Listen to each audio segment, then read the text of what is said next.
Hi, this is Tim of the 1916 Company. Welcome and thanks for logging on. If you love this watch, email me, Team Mosso at the1916company.com for purchase pricing and availability questions concerning this watch.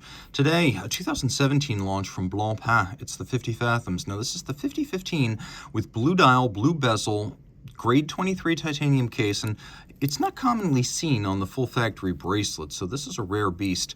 A high-end dive watch. It competes with the likes of certain Richard Mille and Audemars Piguet divers. In my opinion, it's the preferable choice, as I think this is just a better machine.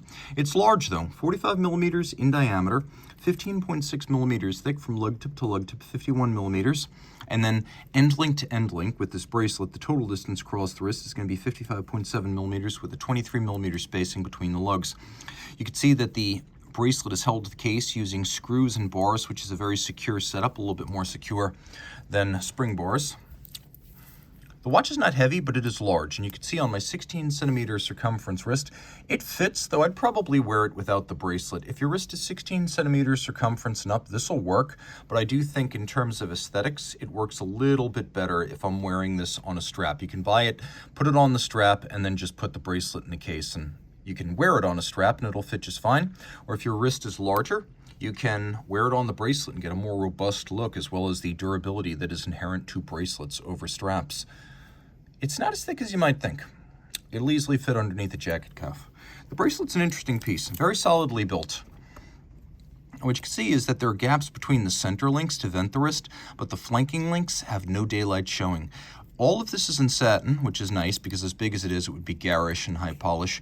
You can see how the link assembly works. We have this sort of countersink of primary links into secondary links.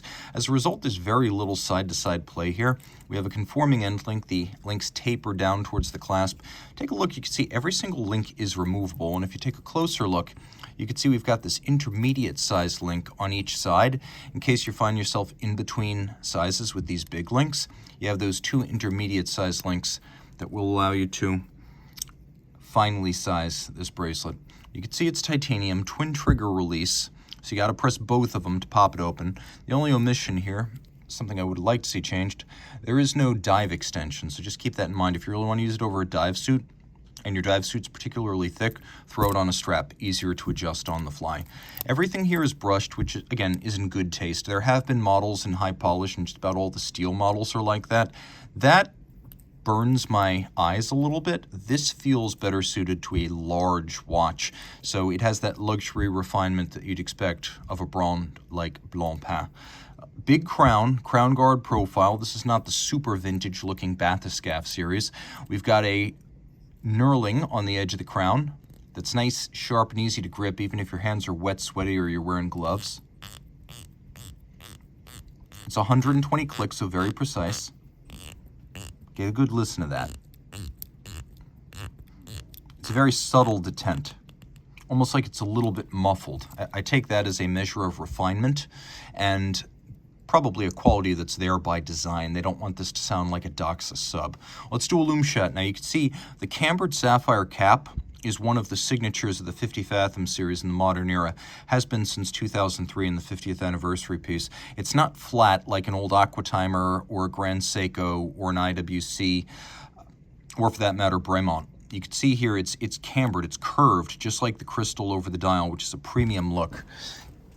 Creates a little bit more gloss and gleam like a dewdrop. Turn out the lights, and my goodness. What you'll notice is because the whole bezel is sapphire capped, they can lume it extensively, and that lume is protected from being fractured off by impact. The sapphire gives you that security, so you can read every one of the first 15 minutes and then 5-minute increments after that. Easy to read, quarter Arabic numerals. Some people ask why they have an in-between date on this dial, and it's so you don't lose one of the indices. That's the obvious reason. You can more easily read the watch.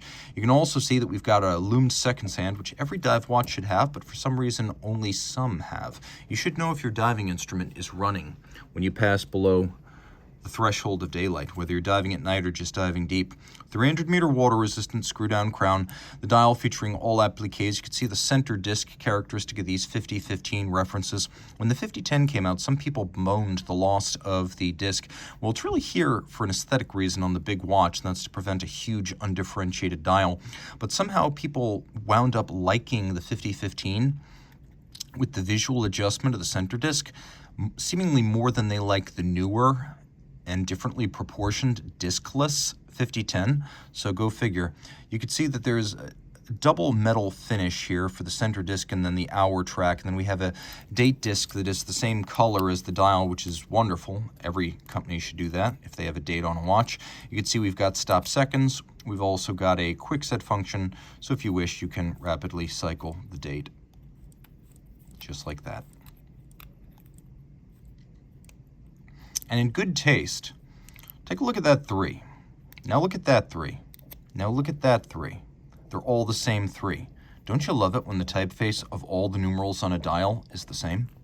Flip it over, take a look at the movement, caliber 1315. Now it's covered by a little sticker here, so you may not be getting the full benefit of its pulchritude, but rest assured it is impressive. 3 barrels, automatic winding, 120-hour chronometric power reserve, stop seconds, quick set date, 6 position adjustment, anti-magnetic silicone hairspring, free sprung for durability against shock, 4 hertz beat, rate 28,800 vibrations per hour. It uses KIF shock protection, and you can see that it is quite nicely decorated. They made a strategic choice here to not use conventional Côte de Genève, and I think the snailing that's used is actually more attractive. We have triple finish on the rotor, beveling, media blast, and satin. You can see that the bevels are incredibly broad. Now, I understand this is done with a high-tech process at Blancpain. They consider this to be a series-produced movement primarily by mechanical means, but if Audemars Piguet had bevels this bright, broad, rounded, mirrored, and convincing, Audemars Piguet would look like a much more expensive watch. Blancpain here doing things the right way. You can also see that there's some solarization on some of the wheels. For example, on the ratchet wheel, as well as some of the wheels, the winding train. We have bevels within the jewel and screw sinks, and the screw heads are polished, which is a great treatment. Just an awesome-looking, large-scale, long power reserve, technically sophisticated movement that lives up to the legend of the 50 Fathoms and the luxury reputation of Blancpain. So if you love this watch, reach out to Team Mosso at the 1916company.com for purchase and pricing details.